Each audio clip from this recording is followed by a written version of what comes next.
साथियों नमस्कार, मेरा नाम प्रशांत है और आप देखना शुरू कर चुके हैं आपका अपना channel the conflict lens. Iran के साथ इजराइल और अमेरिका की जंग को लगभग एक महीना पूरा होने को है। डोनाल्ड ट्रंप लगातार सीज फायर को लेकर के एक तरफा बयानबाजी करते हुए नजर आ रहे हैं। ईरान की तरफ से लगातार उसको लेकर के डिनायल आ रहा है। आज पूरी रात हिजबुल्लाह ने नॉर्दर्न इजराइल की तरफ जो हमले किए, अटैक किए, और दूसरी तरफ इजराइल आईडीएफ की तरफ से भी सदर्न लेबनान में कई हमले किए गए हैं और हिजबुल्लाह के कई ठिकानों को ध्वस्त करने की खबरें आ रही हैं। आज हमारे साथ एक खास मेहमान मौजूद हैं, लेफ्टिनेंट कर्नल जेएस सोडी जी हैं। पॉलिटिकल एक्सपर्ट्स के तौर पर तमाम सारे चैनल्स पर आप जेएस सोडी जी को देखते होंगे और उनका एनालिसिस आप समझते आए होंगे। कई थिंक टैंक के साथ भी जुड़े हुए हैं। आज हम सर से ये समझने की कोशिश करेंगे कि दरअसल जो कुछ भी मिडिल ईस्ट में या वेस्ट एशिया में जो कुछ भी चल रहा है वो क्या खत्म हो जाएगा हाल फिलहाल में, और अगर नहीं खत्म होगा तो उसका पूरी दुनिया पर इम्पैक्ट क्या पड़ेगा। सर, आपका बहुत बहुत स्वागत है हमारे इस प्लेटफॉर्म पर। जय हिंद प्रशांत जी, ये मेरा सौभाग्य कि मैं आपके चैनल पर हूं। सर, डायरेक्ट सवाल, मेरा पहला सवाल यही है और आम जनमानस से जुड़ा हुआ सवाल है, ये जंग आप देख पा रहे हैं हाल फिलहाल में रुकती हुई? प्रशांत जी, जंग तो बहुत जल्द खत्म होगी। इसके 3 मुख्य कारण हैं जी। पहला, अमेरिका के अंदर राष्ट्रपति ट्रंप की तरफ आक्रोश बढ़ता जा रहा है। पिछले हफ्ते एक ओपिनियन पोल आया जिसमें सिर्फ 13.4% अमेरिकी नागरिक डोनाल्ड ट्रंप का समर्थन कर रहे हैं। जब 5 नवंबर 2024 को डोनाल्ड ट्रंप राष्ट्रपति चुनाव जीते थे तो 58% अमेरिकी नागरिकों ने उनके लिए वोट किया था, लेकिन आस्ता आस्ता उनकी अप्रूवल रेटिंग घट के अब सिर्फ 13.4% रह गई है। अमेरिका में कुछ महीने बाद नवंबर में इसी साल मिड टर्म इलेक्शंस है। अगर इसी तरह डोनाल्ड ट्रंप की अप्रूवल रेटिंग्स घटती गई और रिपब्लिकन पार्टी को जो छवि है वो खराब होती रही तो ये निश्चित है कि डोनाल्ड ट्रंप नवंबर के मिड टर्म इलेक्शन हार जाएंगे, रिपब्लिकन पार्टी हार जाएगी, जो कि रिपब्लिकन पार्टी कभी नहीं चाहेगी। रिपब्लिकन पार्टी के सांसद भी अब ट्रंप के खिलाफ बोलने लग गए हैं। दूसरा कारण ये है कि इजरायली सेना इस वक्त बहुत मुश्किलों में आ चुकी है। आज ही खबरें आई हैं कि इजराइल के चीफ ऑफ स्टाफ, जैसे हमारे भारत के चीफ ऑफ डिफेंस स्टाफ होते हैं, उनके चीफ ऑफ स्टाफ ने कहा है कि की इजरायली सेना इतने मुश्किलों में आ रही है कि वो अंदर से अब टूटने लगी है, क्योंकि हमने इतना अपने आप को फैला दिया है और दुश्मन के हमले इतने हो रहे हैं। और तीसरी जो बड़ा इंडिकेटर है, परसों ही अमेरिका ने अनाउंस किया है कि 14-15 मई को राष्ट्रपति ट्रंप चीन जाएंगे। जो उनकी चीन की यात्रा 30-31 मार्च को थी इस महीने, वो स्थगित हो गई थी और परसों खुलासा हुआ कि वो 14-15 मई को जाएंगे। तो उनका विदेश में जाना इस वक्त जब युद्ध चल रहा है, ये तभी जाएंगे जब यहाँ युद्ध खत्म होगा अमेरिका में।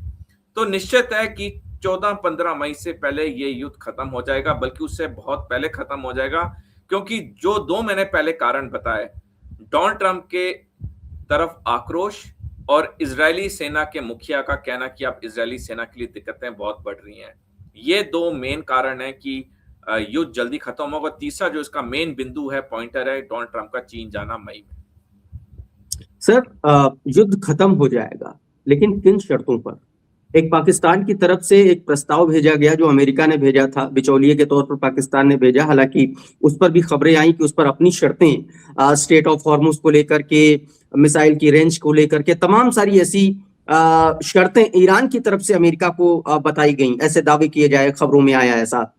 किन शर्तों पर यह जंग खत्म होगी? अगर आप ये कह रहे हैं कि बहुत जल्दी खत्म हो जाएगी, चीन का दौरा है, अप्रूवल रेटिंग घट रही है, तो वो किन शर्तों पर खत्म होगी और इसमें विनर कौन माना जाएगा? हालांकि आजकल की जंग में विनर और लूजर नैरेटिव पर डिपेंड करता है, लेकिन फिर भी मैं आपका ओपिनियन जानना चाहता हूं।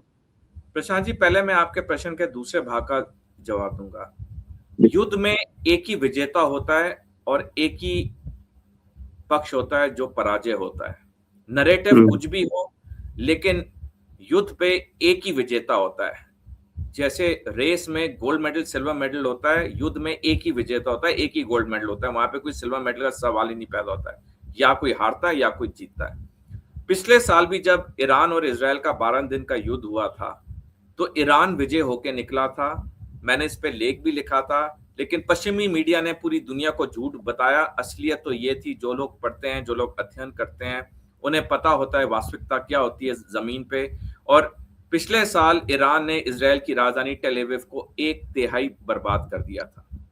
तो पिछले साल भी ईरान जीता था, इस साल भी ईरान, जब भी ये युद्ध खत्म होगा, चाहे 2 दिन बाद या 6 दिन बाद या 10 दिन बाद, इस युद्ध में भी विजय ईरान निकलेगा। इसके 2 बड़े बिंदु होंगे ईरान के विजय के।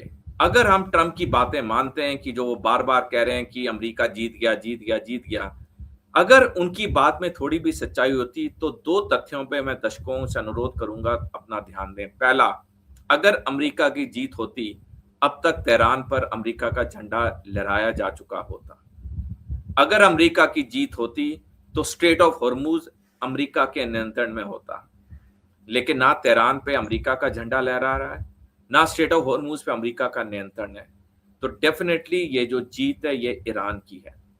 अब मैं आपके प्रश्न के पहले भाग पे आता हूं, ये युद्ध किस शर्तों पे खत्म होगा। ईरान ने 4 बड़ी शर्तें रखी हैं युद्ध खत्म होने के लिए। पहला, अमेरिका इजराइल लिख के दें कि आगे से ईरान पे कोई युद्ध नहीं करेंगे। दूसरा, जो भी तबाही हुई है उसका हर्जाना अमेरिका भरे। तीसरा, अमेरिका अपने जो भी 13 सैनिक अड्डे हैं मिडल ईस्ट में, उसको निकाले। और चौथा, अमेरिका ये कहे दुनिया के साथ कि वो जो रूल्स बेस्ड वर्ल्ड ऑर्डर है उसमें बिलीव करता है।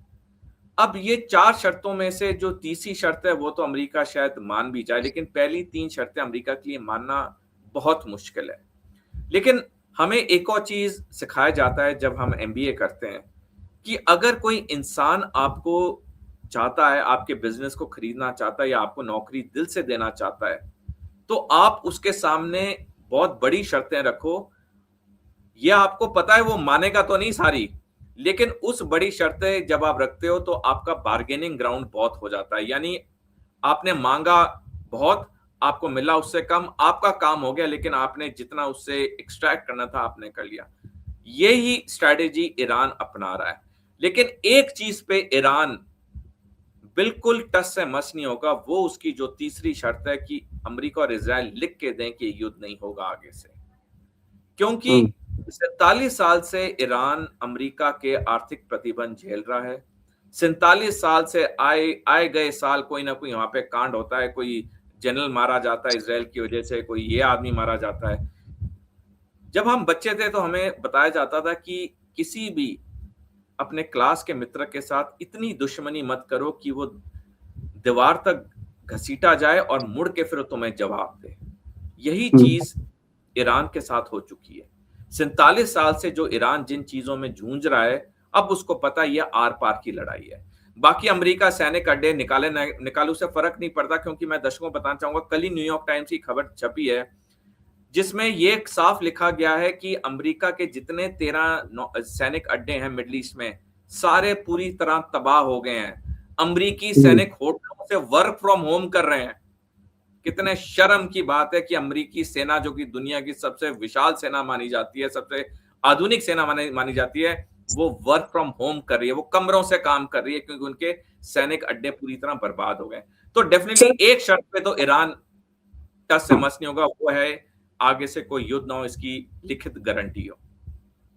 सर, एक सवाल ये है कि आपने कहा कि ईरान जीता माना जाएगा, तो क्या ये उस सो कॉल्ड सुपर पावर की पतन की शुरुआत आप कह सकते हैं? और इससे इंटरनेशनल कम्युनिटी में अमेरिका को लेकर के जो पहले से एक प्रिजुडिस बना हुआ था, क्या वो टूटेगा? और इसका असर क्या डी डॉलराइजेशन पर भी जाएगा क्या? प्रशांत जी, 1956 तक ब्रिटेन एक सुपर पावर महाशक्ति मानी जाती थी दुनिया में। ब्रिटेन का पाउंड पूरी दुनिया में चलता था। लेकिन 1956 में एक घटना हुई जिसे स्विस कैनाल क्राइसिस कहते हैं, जब इजिप्ट ने, मिस्र ने स्विस कैनाल को नेशनलाइज कर दिया, यानी उस पर पूरा नियंत्रण कर दिया। उसके बाद फ्रांस, इजराइल और ब्रिटेन ने इजिप्ट पे हमला किया, लेकिन वो जीत नहीं पाए और सुएज कैनाल पूरी तरह से आज तक मिस्र के नियंत्रण में है। और 1956 में जब सुएज कैनाल ने मिस्र ने सुएज कैनाल को नेशनलाइज किया, उसके बाद ब्रिटेन का जो महाशक्ति का ओहदा था वो आस्ता आस्ता घटता गया, पाउंड कमजोर होता गया दुनिया में, और आज हम सारे जानते हैं कि ब्रिटेन एक आम देश की तरह रह गया। ये स्ट्रेट ऑफ हॉर्मूज भी, जो ईरान ने साफ कह दिया कि अब ये हमारे नियंत्रण में है, जो खत्म हो ना हो, ये स्ट्रेट ऑफ हॉर्मूज हमारे नियंत्रण में है। जो सुएज कैनाल नेशनलाइजेशन ने ब्रिटेन की महाशक्ति को खत्म किया, यही स्ट्रेट ऑफ हॉर्मूज अब अमेरिका की महाशक्ति को खत्म करने वाला है। देखिए, मिडिल ईस्ट में जितने खाड़ी के अमीर देश हैं, इन्होंने अरबों डॉलर दिए पिछले 40-45 साल से अमेरिका को, क्यों? अमेरिका ने उन्हें आश्वासन दिया कि मेरा सिक्योरिटी अम्ब्रेला तुम्हारे ऊपर है। तभी अरबों में वहां निवेश आया, अमीरों ने वहां घर खरीदे पाम जुमेरा में, हम सारे जानते हैं। लेकिन जब 28 फरवरी को ईरान पे अमेरिका इजराइल ने युद्ध किया, पहले दिन ही अमेरिका का मिडिल ईस्ट का सिक्योरिटी अम्ब्रेला का जो छाता था, तो पहले दिन ही फट गया। और जिस तरह से मिडिल ईस्ट में तबाही मचाई है ईरान ने, आज मिडिल ईस्ट के देश पूछें कि हमने इतने अरबों डॉलर अमेरिका को देके पाया क्या?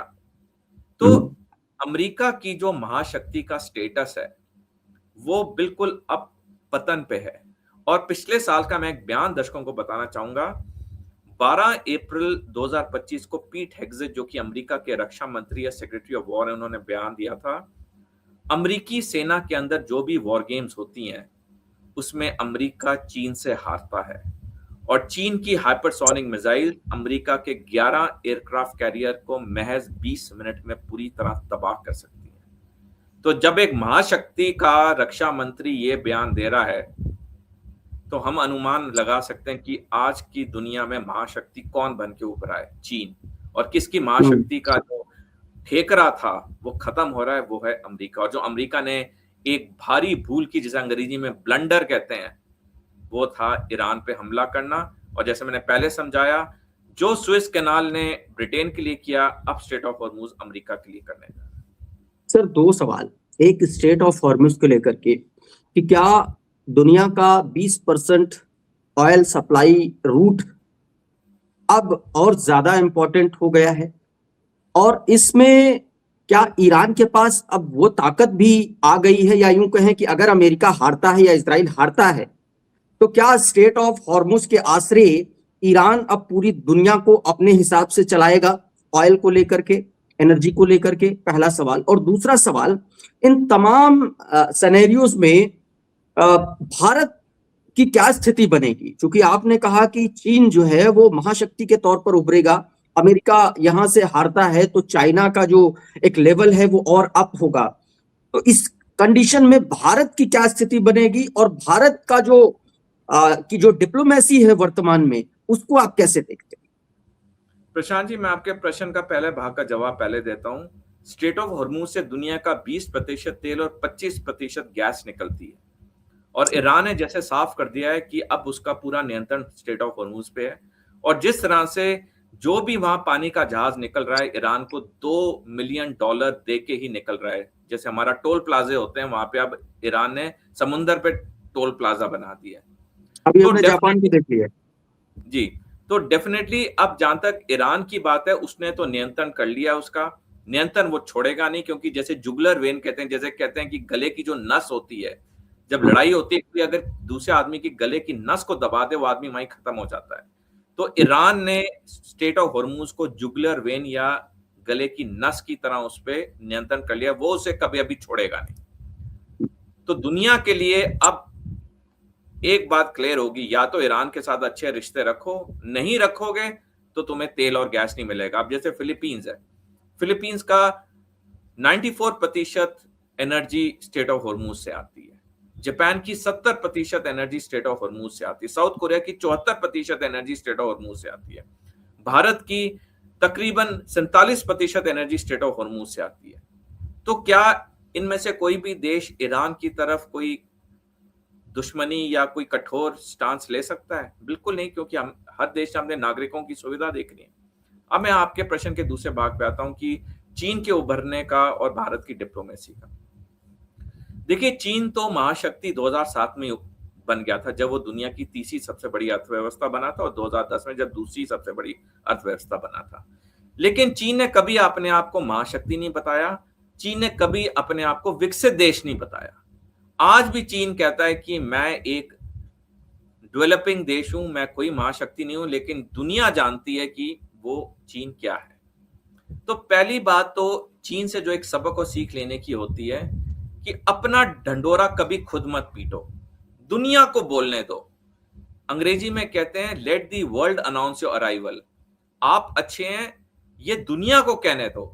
अगर आप शाहरुख खान की तरह पिक्चर में गाने में बोलोगे I am the best, I am the best, तो आप दुनिया की आंखों में आ जाते हो। जब एक बार आंखों में आ जाते हो तो वो दिक्कतें शुरू हो जाती हैं। तो चीन ने बड़ी एक सही पॉलिसी अपनाई। वो आज तक नहीं कहता कि वो महाशक्ति है या डेवलप्ड देश है, जबकि जो लोग चीन गए हैं उनसे अगर हम बात करते हैं, कहते हैं चीन तो पूरा डेवलप्ड देश है।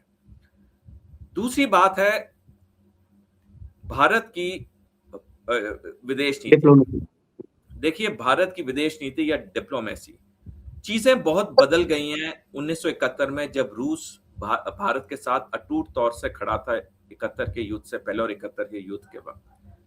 21 दिसंबर 2011 को जब अमेरिकी राष्ट्रपति बैरक ओबामा ने पिवट टू एशिया पॉलिसी का ऐलान किया, जिसके तहत मिडिल ईस्ट में अधिकतर अमेरिकी सैनिकों को इंडो पैसिफिक में मूव कर दिया गया चीन के विस्तारवाद को रोकने के लिए, उस दिन से रूस ने आस्ता आस्ता भारत से दूरी बनानी शुरू की और पाकिस्तान से नजदीकियां बनानी शुरू की।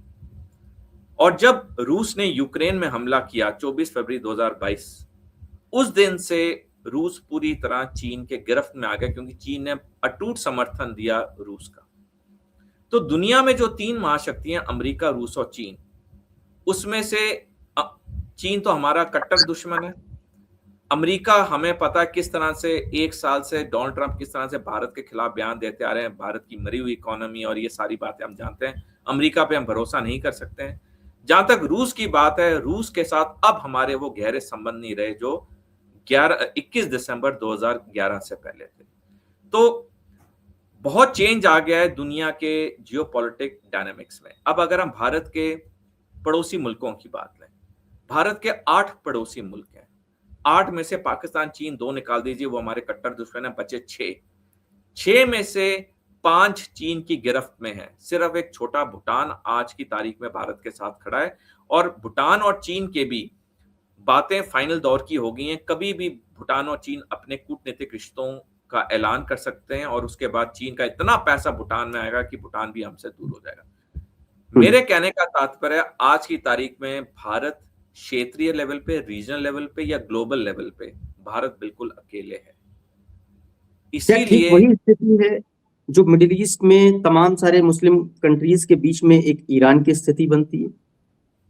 देखिए, अगर आप एक बड़े तौर पे कंपेयर करेंगे तो एक सामान्य निकलता है कि ईरान भी मिडिल ईस्ट में अकेला खड़ा है, हम भी आज अकेले खड़े हैं। ये आपका आंकलन सही है, लेकिन ये कोई ना घबराने वाली बात है ना कोई डरने वाली बात है। अगर ईरान जैसे देश ने, जिसने 47 साल से आर्थिक प्रतिबंध होने के बावजूद दुनिया की 2 बड़ी सैनिक शक्तियों इजराइल और ईरान को मात दे दी, तो भारत के सामने जो 3.5 फ्रंट वॉर के बादल मंडरा रहे हैं, जो कभी भी 2030 के बाद चीन और पाकिस्तान हम पे युद्ध करेंगे, और बांग्लादेश बेशक उनका साथ देना दे, लेकिन हमें सैनिक तौर पे बांग्लादेश की तैयारी करनी पड़ेगी।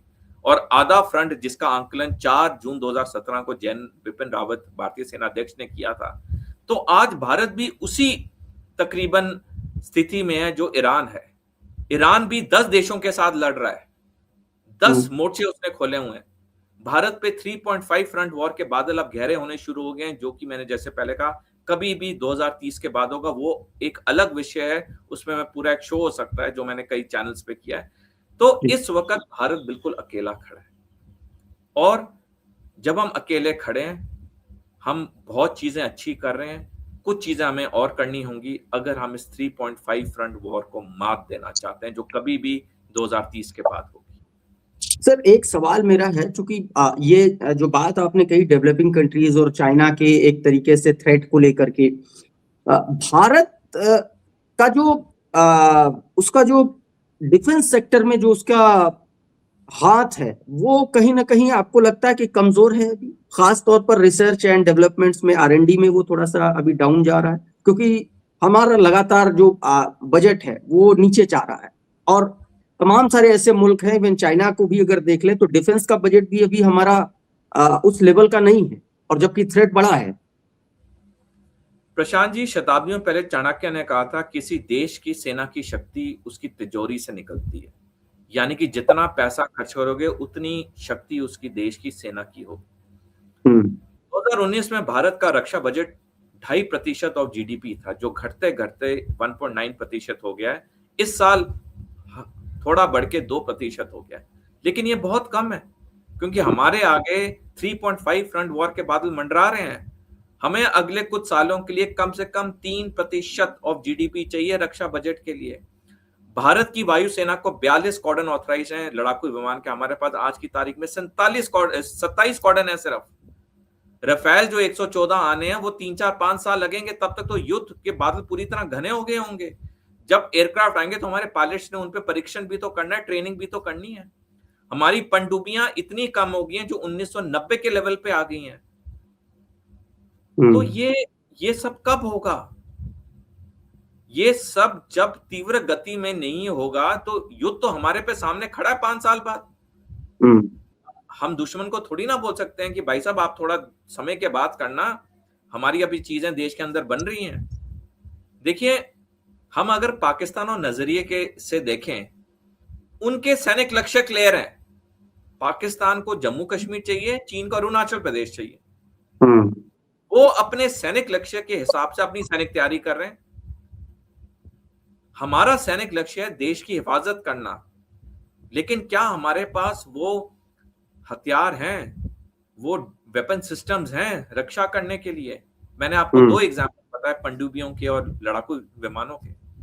तो जब तक हमारा रक्षा बजट नहीं बढ़ेगा, हमारी स्थिति आज की तारीख में गंभीर है, जिसका आंकलन 8 जनवरी 2025 को air chief marshal Amarpal Singh, जो वायुसेना अध्यक्ष है, उन्होंने भी किया। तो इसके लिए बहुत जरूरी हो जाता है अकाउंटेबिलिटी, रिस्पॉन्सिबिलिटी, जिम्मेवारी। अगर चीन हर साल 240 लड़ाकू विमान बना सकता है तो हमारा HAL 24 विमान भी नहीं बना सकता एक साल का। क्यों? क्या भारत में टैलेंट की कमी है? क्या भारत में पढ़े लोग लिखे नहीं है?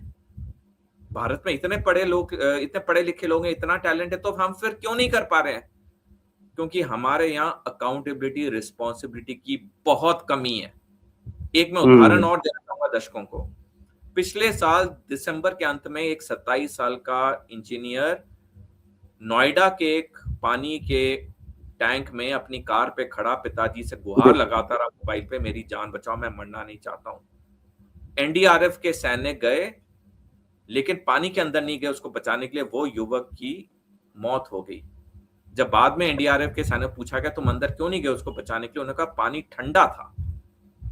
यही भारतीय सेना का सैनिक होता, पानी ठंडा होता, गर्म होता, पानी में सांप होते, पानी में कीड़े मकोड़े, वीड्स होते, वो भारतीय सेना का सैनिक अंदर जाकर उसको बचा के लाता। क्या उन NDRF के सैनिकों पे कोई कार्रवाई हुई? मैंने तो बहुत पढ़ लिया, मेरे तो कहीं नहीं दिखा।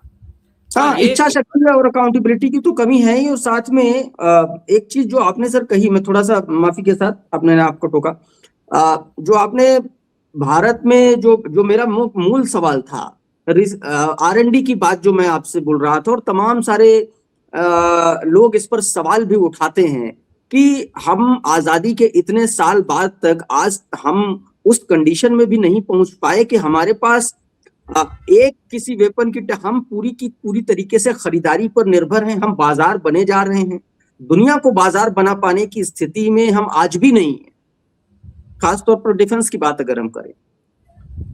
प्रशांत जी, आपने सही कहा। अगर आप आंकड़े देखें, हमारा जो पिछले साल का रिसर्च एंड डेवलपमेंट पे बजट था वो जीडीपी का महज 0.64% था।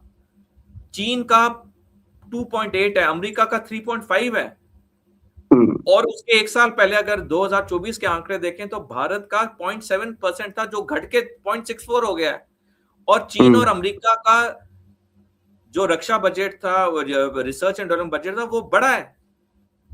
और उनकी हमें इकोनॉमी पता कितने साइज की, कितने अरबों डॉलर की उनकी इकोनॉमी है। ये आंकड़े मैंने अपनी किताब में लिखे हैं, जो मैंने चाइना वॉर क्लाउड्स लिखी है पिछले से पिछले साल, सारे आंकड़े उसमें हैं। हमारा जब तक रिसर्च एंड डेवलपमेंट का बजट कम रहेगा तो कैसे रिसर्च एंड डेवलपमेंट होगी?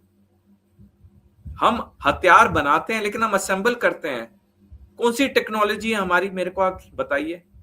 इतने साल हमें हो गए आजादी के, हम एक अपने हवाई जहाज और सबमरीन और युद्ध पोत के लिए हम इंजन नहीं बना पाए।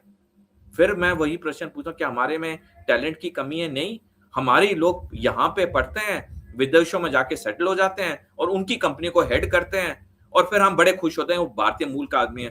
भाई वो भारतीय मूल का आदमी होगा लेकिन वो भारतीय नहीं है। अब वो औपचारिक तौर पे अमेरिकी है, कैनेडियन है, वो भारतीय नहीं है।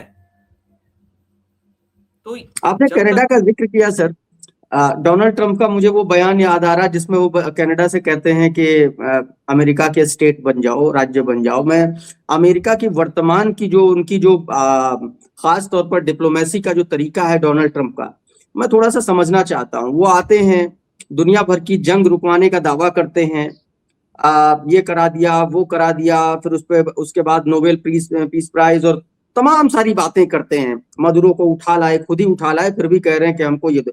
मैं जानना चाह रहा हूं कि अभी जो स्थितियां मिडिल ईस्ट में, लौटते हैं थोड़ा सा, मिडिल ईस्ट में जो चल रही हैं, उस कंडीशन में आपने कहा कि अमेरिका हारेगा, पक्का हारेगा। ऐसी कंडीशन में जो वो गल्फ नेशंस हैं, चाहे आप जॉर्डन की बात कर लें, चाहे आप यूएई की बात कर लें, सऊदी अरब की बात कर लें, तमाम सारे बहरीन की बात कर लें, इनकी क्या स्थिति होगी अगर यहां से ईरान विनर बनकर निकलता है और अपनी ताकत दिखाता है? प्रशांत जी, जितने मिडिल ईस्ट के देश हैं सबको पता है कि जिस दिन भी युद्ध खत्म होगा, ईरान तो विजय निकलेगा और ईरान एक क्षेत्रीय शक्ति बन के निकलेगा। तभी सऊदी अरेबिया जैसे देश अमेरिका को प्रोत्साहित करते जा रहे हैं कि ईरान की सत्ता परिवर्तन करो, ईरान का सत्ता परिवर्तन करो, क्योंकि उन्हें पता है ईरान उनके लिए कितना बड़ा खतरा होने वाला है। कल ही ईरान के विदेश मंत्री ने बोला है, अगर ईरान पे जमीनी हमला होता है और कोई भी हमारा पड़ोसी मुल्क उसके लिए अमेरिकी सेना को अपनी जमीन या एयर स्पेस इस्तेमाल करने देता है, हम उस देश पे कब्जा कर लेंगे। तो यानी कि ईरान ने अपने मंसूबे साफ कर दिए और हमने देखा जो ईरान कहता है वो करता है। 22 जनवरी को इस साल ईरान के विदेश मंत्री ने कहा था, अगर अमेरिका ईरान पे हमला करता है, हम अमेरिका के सारे मिडिल ईस्ट के सैनिक अड्डों पे हमला करेंगे। वो उन्होंने किया। तो मेरे कहने का मतलब है, ये जंग तो कभी ना कभी खत्म होनी है और उसके बाद ईरान ने मिडिल ईस्ट में क्षेत्रीय शक्ति बनकर उभरना है। और जितने मिडिल ईस्ट के छोटे मोटे देश हैं, इनके पास कोई चारा नहीं होगा बल्कि ईरान की बात मानने के लिए, क्योंकि जब ये युद्ध खत्म होगा, ईरान तो क्षेत्रीय शक्ति बनेगा, अमेरिका का दबदबा वहां बहुत कम हो जाएगा। आखिरी 2 सवाल सर। एक सवाल मेरा नेटो की स्थितियों को लेकर के है कि क्या इस जंग के बाद नेटो का जो एक तरीके से बेस माना जाता है, नेटो की जो मौजूदगी मानी जाती है, वो खत्म मानी जाएगी, पहला। और दूसरा, यूएन की जो एक तरीके से आप कह लीजिए कि स्वीकार्यता, क्या उस पर अब एक तरीके से ये तय मान लिया जाएगा कि यूएन का मतलब कुछ नहीं बचा है? प्रशांत जी, जहां तक नेटो की बात है, भारतीय संस्कृति सभ्यता संस्कार में लिखा गया है, बताया जाता है कि अगर आप किसके साथ बुरा करोगे, कर्म आपको वैसे ही वापस करता है, वही चीज जो आपने दूसरों के साथ की है। पिछले 1 साल से डोनाल्ड ट्रंप ने नाटो पे कितने गंदे बयान दिए, ग्रीनलैंड मेरा है, नाटो मरा हुआ है, ये सब। अब जब मौका आया डोनाल्ड ट्रंप की मदद करने का ईरान के युद्ध में, सारे नाटो देश दूर हो गए। तो नाटो तो बिल्कुल ही खत्म हो गया है इस युद्ध के बाद। अभी कल भी जो डोनाल्ड ट्रंप की ट्वीट आई, उन्होंने लिखा कि मैं नाटो को भूलूंगा नहीं और ये सब। तो नाटो तो बिल्कुल ही खत्म हो गया। जहां तक यूएन की बात है, यूएन तो 8 अगस्त 2008 को ही खत्म हो गया था, जब रूस ने जॉर्जिया पे हमला किया था। और उसके बाद 6 साल बाद 2014 में क्रीमिया को अपने कब्जे में लिया, फिर रूस यूक्रेन युद्ध हुआ, इजराइल हमास युद्ध हुआ। तो यूएन तो बिल्कुल ही एक मरी हुई संस्था है। बल्कि मैं बात कहता हूं कि भारत को यूएन से विड्रॉ कर लेना चाहिए, क्योंकि यूएन का कोई फायदा नहीं। हम बस पैसे दे ही जा रहे हैं अपनी सदस्यता के लिए, क्योंकि हर सदस्य को कोई ना कोई पैसे देने पड़ते हैं। यूएन का कोई फायदा नहीं रहा। जब फायदा नहीं रहा तो वहां पे रहने का कोई मतलब ही नहीं है। तो आपके प्रश्न को कंबाइन करते हुए चाहे नाटो हो चाहे यूएन हो, दोनों मरी हुई संस्था अब बन चुकी है। सर एक आखिरी सवाल था, डिएगो गार्सिया पर हमला किया, मिसाइल से हमला हुआ, कहा गया कि ईरान ने किया। 2000 से ज्यादा किलोमीटर दूर, लगभग 3000 3,500 किलोमीटर दूर उसने अपनी मिसाइलें मारी। पिछले साल एक खबर ईरानी सांसद ने बाकायदा उस पर बयान दिया कि इस्फहान के पास एक मिसाइल का टेस्ट किया ईरान ने, और बताया कि ये आईसीबीएम मिसाइल है, इंटरकॉन्टिनेंटल बैलिस्टिक मिसाइल है। क्या ईरान के पास है ये ताकत 10,000 12,000 किलोमीटर रेंज वाली? ईरान के पास 4000 किलोमीटर की मिसाइलों की ताकत तो है, ये तो कंफर्म्ड है। जो दीगो गार्सिया पे 2 मिसाइलें दागी गई, इससे ईरान ने पूरी दुनिया को बता दिया मेरे पास 4000 किलोमीटर की मिसाइल की क्षमता है। तब तक माना जाता था ईरान के पास 2000 किलोमीटर की मिसाइल की क्षमता है, अब 4000 है। अब जिस तरह से ईरान पे युद्ध हुआ है, डेफिनेटली ईरान अब इससे भी लंबी दूरी की मिसाइलों पे काम करेगा, और हम देखेंगे थोड़े समय में ईरान के पास रूस, अमेरिका, चीन जैसी 10 से 12,000 किलोमीटर वाली मिसाइलें भी आ जाएंगी। आज की तारीख में 4000 किलोमीटर की रेंज वाली मिसाइल। सर बहुत बहुत शुक्रिया, बहुत बहुत धन्यवाद। आपसे बात करके मुझे बहुत अच्छा लगा। बहुत बहुत शुक्रिया सर। नमस्ते, थैंक यू। धन्यवाद प्रशांत जी, जय हिंद।